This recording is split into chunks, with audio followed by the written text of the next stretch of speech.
La la la, don't wanna be a fool for you. I'm just another yenta on the view. My name's Sunny, I can't tell you why. La la la. What is going on with my favorite yenta?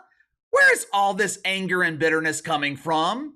If you're a first time viewer of the channel, first of all, my singing is great, isn't it? But if you're a first time viewer of the channel, I want you to know that we all have our favorite yentas here on Behind the Line. Some prefer the fantastic flatulence of the whoopee cushion. Those who grew up idolizing Freddie Mercury, their favorite yenta is Alyssa Farah Griffin, the great pretender. Now, for those who are into older women who spend millions of dollars every year on plastic surgery to continue to look like older women, their favorite is Big Red, Joy Behar. But my personal favorite has always been Asuncion, better known to her admirers as Sunny Hostin.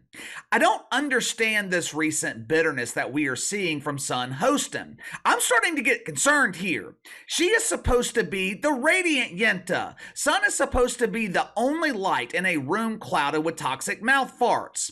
Over the past few weeks, I have been worried about Sun because she has just been strangely silent on The View. They were talking about abortion, Sun was silent. They were talking about Jade Pinkett and her fake marriage to the ultimate beta male, Bill Smith, Sun was silent.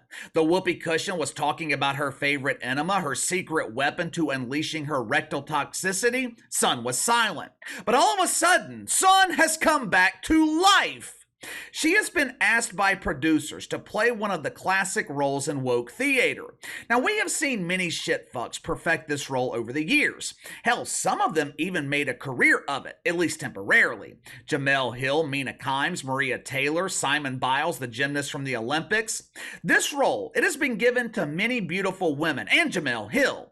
But it was going to be a tough task. These were big stilettos to fill, especially after the Lizzo played the part. Have you seen the size of the Lizzo's feet? She's got to clip her toenails with a chainsaw. Her feet are so big, she can't use a regular scale. When the Lizzo goes to the doctor, they have to use an industrial scale, the same scale that weighs freight carried by 18-wheelers. This week, Sunny Hostin, she was given the role of the ultimate victim. She had to go all the way back to 2019 to share a traumatic exchange that happened between her and Jim Jordan. Now, for those that don't know, Jim Jordan, he is a congressman who is running for Speaker of the House. He is a persistent politician. The dude keeps getting rejected and he keeps coming back for more. Back in 2019, Congress, they were doing what they do best. They were wasting taxpayer money, holding a congressional hearing with members of the mainstream media. The illustrious Jeff Toobin from CNN, he was in attendance. I guess Congress was investigating his role at the network.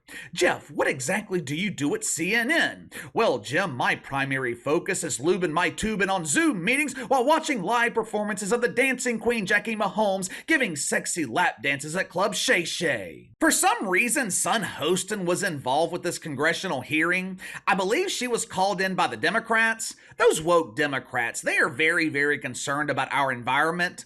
As you guys know, The View, they are one of the biggest offenders when it comes to yenta-caused emissions. When we get late into the month and WNBA dump divers run out of their welfare and can't afford razors, they attend live tapings of The View so the toxic emissions will eliminate those pesky facial whiskers. Wednesday, Sunny Hostin, she recalled the trauma that she experienced when she was confronted by Jim Jordan back in 2019. He was so angry with me that he was spitting. He was foaming at the mouth. I was in serious danger. The toxic masculinity was too much to bear. He was yelling at me. He was screaming in my face. It was terrorizing.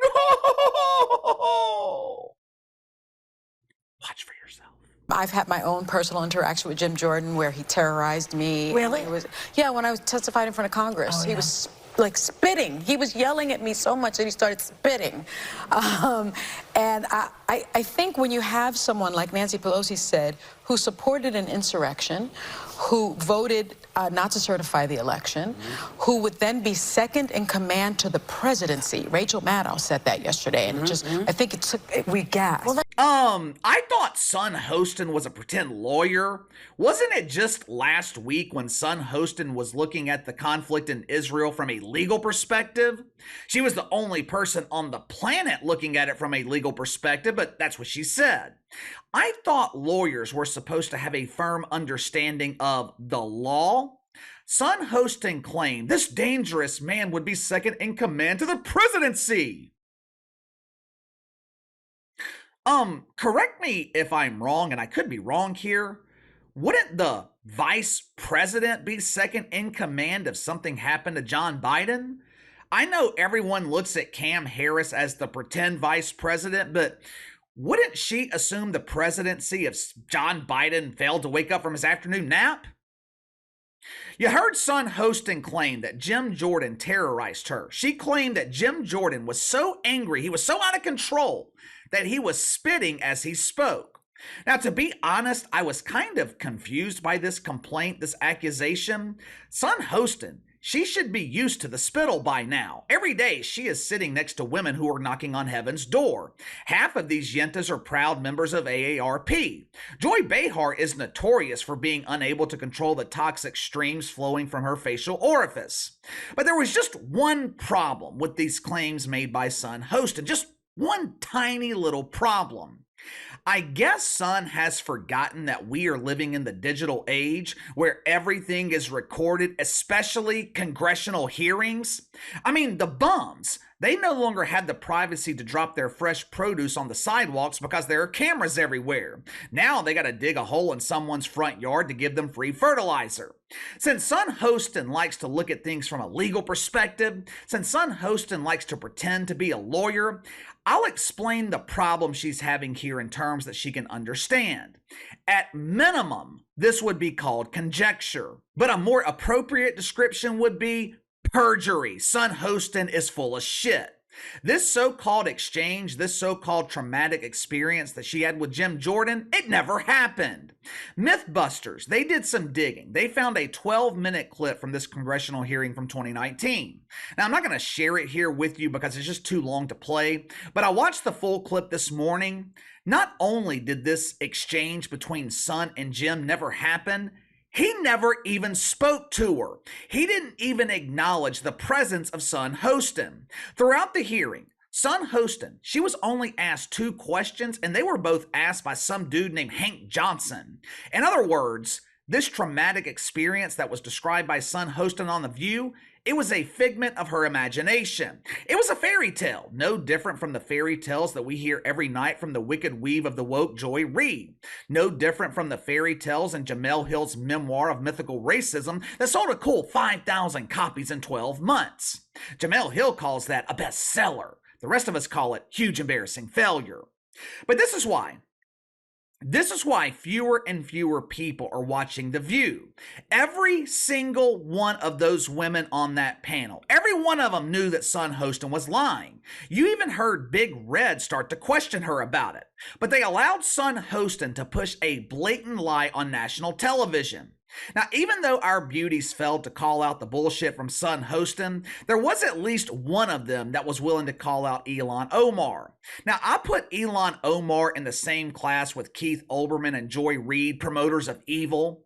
Let me just take 1 second here to show you the lunacy of this woman. Now, keep in mind, she is a sitting member of Congress.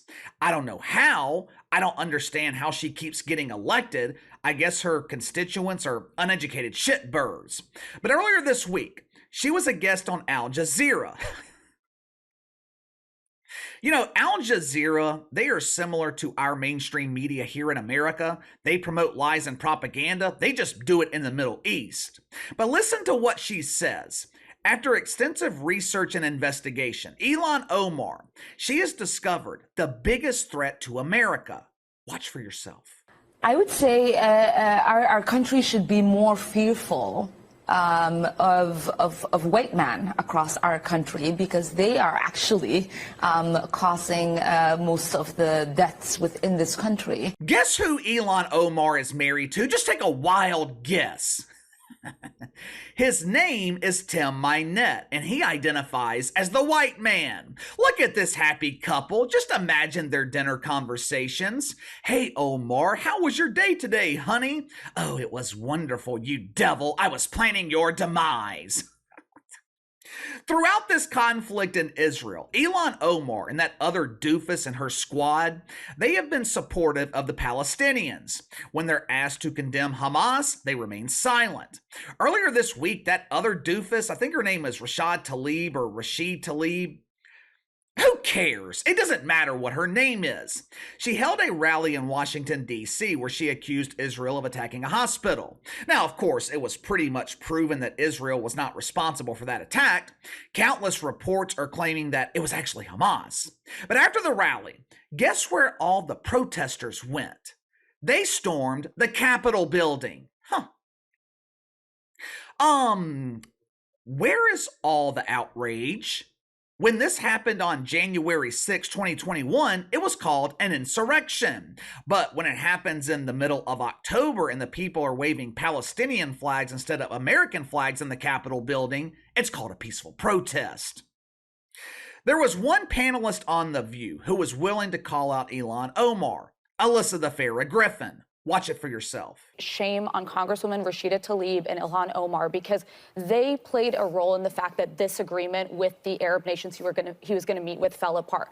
We now know that this hospital attack that took place, Biden said he's very confident that it was not the Israelis that did it. It was likely Islamic Jihad, and that's because of U.S. Department of Defense intelligence and footage that's been analyzed. What happened is people, like you said, people got angry and outraged. People took it to the streets in the middle of the night to protest allegedly civilians being killed by Israel, and it turns out that very, very likely was not true. And shame on those congresswomen for not walking back those wrong statements that they made. I want to give credit to Alyssa Farah Griffin for being the only one on The View who was willing to call out this bullshit. But in my opinion, she didn't go far enough. And to be honest with you, she probably wasn't allowed to go far enough. I think both Ilhan Omar and Rashida Tlaib, I think they both should be removed from Congress. How much more evidence do we need to show that both of these women are anti-American? It is not enough for Alyssa Farah Griffin to say, shame on you, go sit in timeout. If you want to have a congressional hearing, if you want to spend taxpayer money, start investigating Ilhan Omar. Who cares about Jeffrey Toobin? Who cares about Sunny Hostin? They're harmless. They're not a threat to this country. I don't understand how Ilhan Omar got elected in the first place. I don't understand it. Every member of The View should have been willing to call them out, but that ain't never going to happen. Sunny Hostin, she's not going to call them out. Whoopi Goldberg's not going to call them out. Hell, the only thing the whoopee cushion is willing to do is give them a nice warm breeze on a winter day. Enjoy that smell, ladies. But give me your thoughts. Sunny Hostin busted in a blatant lie. She claims Jim Jordan terrorized her, that it was a traumatic experience, and none of that ever happened. Also, give me your thoughts on Ilhan Omar and Rashida Tlaib. I was glad to see Alyssa Farah Griffin call them out, although I thought it was in a very soft manner. I don't think she was harsh enough. But should Ilhan Omar and Rashida Tlaib, should they be removed from Congress? You let me know. Sound off in the comments below. Like, subscribe, share the video. I appreciate each one of you guys and your continued support. Best way to contact me is by email at btlkc84@gmail.com, KC_BTL84 on Twitter. I'll see you guys tomorrow.